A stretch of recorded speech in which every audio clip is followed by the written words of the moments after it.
So guys, for today's video, we're going to Montreal. Bali, 2.5 hours na kaming nag-travel. Maggasta muna kami at nandun na kami sa en route. Anong en route na to? So, washroom tayo. Dito tayo sa Odessa. Bili muna tayo ng things.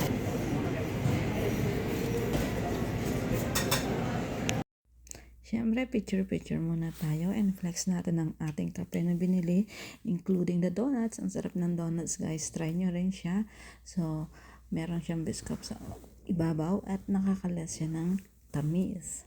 Ang liwanag. We are in Quebec now. Ito maganda, maliwanag ang ilalim ng tulay. Hi guys, so we are arrived here in Montreal. May naligaw kami. We wasted 30 minutes. Iniikot-ikot kami sa may isang area. So ayan, mag-check-in na tayo ng hotel. So ang iniisip ko pala doon ako mag-check-in sa downtown. Hindi pala to, iba pala to. Check in tayo. Sabi. Ayan. Luis andun pa.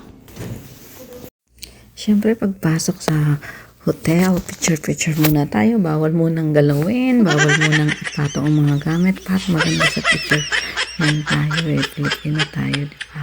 So, ayan guys, flex ko lang ang aming hotel na tinulugan. Ang ganda niya.